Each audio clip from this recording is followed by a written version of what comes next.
Welcome back to our channel, Zero to English, the podcast dedicated to helping you achieve fluency one practical conversation at a time. We break down real-world English so you can speak confidently in any situation.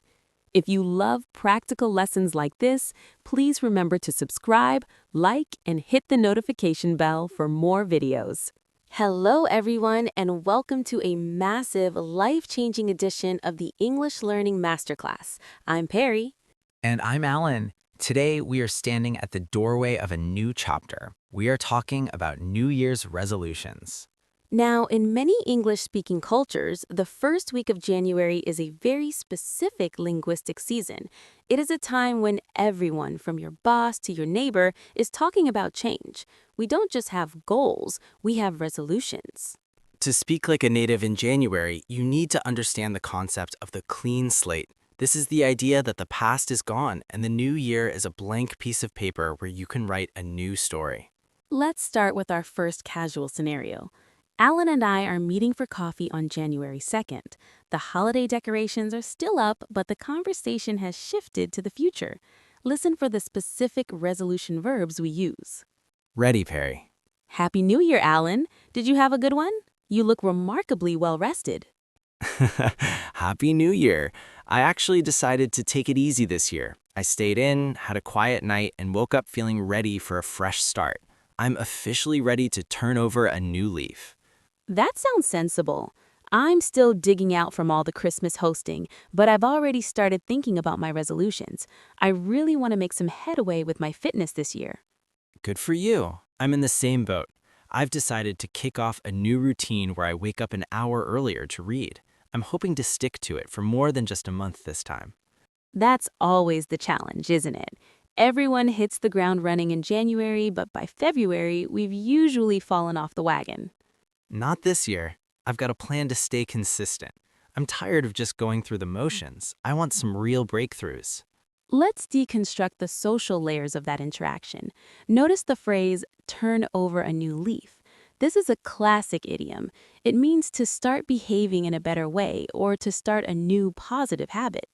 I use the phrase fresh start. This is the feeling of January. It's the belief that the mistakes of last year are water under the bridge or in the past and forgotten, and today is a new beginning. We also use the phrasal verb stick to it. This is the most important verb for resolutions. It means to persevere or continue doing something difficult. If you don't stick to your diet, the diet fails. Finally, the phrase hit the ground running. This describes starting a new project or a new year with a lot of energy and immediate action. It's the opposite of starting slowly. In part 2, we tackle how to express what we want using like phrases. As we discussed earlier, native speakers don't just say, I like this goal. We use comparison and nuance. When you're talking about your resolutions, you want to sound thoughtful, not impulsive. Let's look at the intention scale. Level 1, the maybe, using leaning. I'm leaning towards. Use this when you are 70% sure of a goal. I'm leaning towards signing up for a marathon. It sounds like a good idea, a safe way to agree with someone else's resolution. Level 2, the perfect fit, using up my alley. That's right up my alley. Use this when a goal perfectly matches your personality. Learning to cook Italian food, that's right up my alley. I've got a soft spot for. Use this for a resolution that is sentimental. I've always had a soft spot for volunteering, so I'm going to start this month. Level 3, the absolute, using heart set. I've got my heart set on. This is a very strong expression of desire. I've got my heart set on becoming fluent in English by December. That's more like it. Use this when you finally find a resolution that feels right. Notice how we use like as a comparison tool here. I want to be like those people who wake up at 5 a.m. Using like in this way helps you visualize your future self. When someone shares a resolution with you, a very common like response is, I'd like to see that. It's a friendly, slightly playful way to show support. Just remember, in January, the word like is often replaced by the word intend or aim in professional settings. I aim to increase my productivity sounds better in an office than I like the idea of being productive. Now, we transition from the theory of the clean slate to the gritty reality of the January reset. In the English-speaking world, this isn't just a physical change, it is a massive cultural shift. Exactly. After the decadence of December, the overeating, the late nights, and the festive spending, January becomes a season of austerity. This is where we see the reset vocabulary used in every coffee shop, gym, and office kitchen. Let's look at the physical reset first. You'll hear people talking about cutting back. I'm cutting back on. This is a soft phrasal verb. It means to reduce consumption without necessarily stopping. I'm cutting back on caffeine so I can sleep better. I'm doing dry January, a cultural phenomenon where people stop drinking alcohol for the month. I'm kicking the habit. This is for more serious changes like stopping smoking or biting your nails. Then there's the mental and environmental reset. This is where we talk about decluttering. To declutter, this started with cleaning out closets, but it's now used for the mind. I need to declutter my schedule. I have too many commitments. To switch off, a vital modern resolution. It means to intentionally stop engaging with work or digital devices. My goal is to switch off by 9 p.m. every night. Notice the phrase back on track. If you imagine your life as a train, December is when the train often goes into the woods. January is the struggle to lift the train back onto the rails. The script. I had a bit of a lapse over the weekend, but I'm finally back on track today. There's also the social reset. After the hectic social calendar of the holidays, many people look for a change of pace. A change of pace, doing something different from your normal routine to avoid boredom or stress. To clear the air, if you had a conflict last year, January is the traditional time to reach out and resolve it so you can start the year with a clean slate. This part of the year is characterized by a collective discipline. When you use this language, you're signaling to others that you're part of this shared effort to improve. It's a powerful way to bond with coworkers who are also feeling the burn of a new gym routine. Part 4 is perhaps the most important because it deals with the inevitable, the slump. Statistics show that Quitter's Day is usually the second Friday in January. As an English learner, you need the vocabulary to describe failure without sounding defeated. We have a very specific set of idioms for when things go wrong. The most famous is falling off the wagon. To fall off the wagon.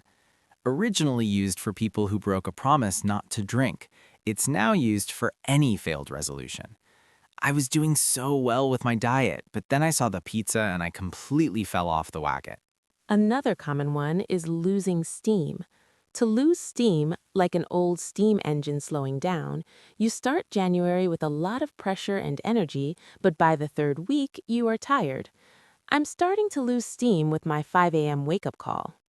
Then there is the danger of biting off more than you can chew. Biting off more than you can chew means your resolution was too big. If you say, I will study English for 4 hours every day, you have likely bitten off more than you can chew. So, how do we talk about this with others? We use the language of encouragement. Don't be so hard on yourself. This is what you say to a friend who is disappointed. It means don't criticize yourself too much. It's a marathon, not a sprint. A vital metaphor. It reminds us that real change takes a long time, not just a fast burst of energy in January. We also use the phrase back to the drawing board. If a resolution completely fails, you don't give up. You just go back to the drawing board to design a better, more realistic plan. Mastering this failure vocabulary is what makes you sound truly fluent. Beginners only know how to talk about success. Advanced speakers know how to describe the messy parts of life with humor and resilience. Now we move into the office. In part 5, we discuss the professional resolution. This is where the language becomes more strategic and impactful. In a professional context, we don't usually say, I want to do better. We use power verbs that demonstrate value to the company. The most popular word in the modern workplace right now is upskill. To upskill, to learn new advanced skills. My primary resolution is to upskill in AI and automation tools this year. To take initiative, to start a project or solve a problem before someone asks you to. I'm aiming to take more initiative in our client meetings. Then we have streamlining. To streamline means to make a process faster, simpler, and more efficient. I want to streamline our communication flow to save the team 2 hours a week. We also talk about setting boundaries. This is a major theme for 2026. To set boundaries, establishing clear limits on when you work and when you don't. I'm setting a boundary to not check emails after 6 p.m. Simulation, the performance review or one-on-one. Manager, what are your goals for this quarter? You, I'm looking to hit the ground running with the Smith account. I'm also planning to upskill in project management software so I can streamline our internal reporting. Notice how these phrases cluster together. Hit the ground running, upskill, and streamline. This is the triple threat of professional English. It makes you sound organized, energetic, and focused on growth. Using this language tells your boss that you aren't just working, you are advancing. We have reached the final part of our 6,000-word journey. How do you ensure your English resolutions don't become part of the Quitter's Day statistics? Strategy 1. The micro-resolution technique. Don't resolve to be fluent. That is too big. Resolve to touch base with your English every single day. Linguistic hack. Use the if-then structure. If I am making coffee, then I will listen to 5 minutes of this podcast. Strategy 2. The consistent audit. In the English-speaking world, the word consistent is more respected than the word talented. The goal, at the end of every week, ask yourself, was I consistent? If you were, you are winning. Strategy 3. The future-proofing vocabulary. Don't just look at today. Use the language of the future. I'm building momentum. Use this when you're starting to see small results. I'm playing the long game. This means you're focused on a goal that might take a year, not a week. Finally, remember the social power of these phrases. When you tell a coworker, I'm trying to stick to my new habit, but I'm losing a bit of steam, you are being authentic. Authenticity is the fastest way to build trust and friendship in English. You aren't just a student of the language, you are a participant in the universal human experience of trying to be better. We have total faith in your ability to pull it off.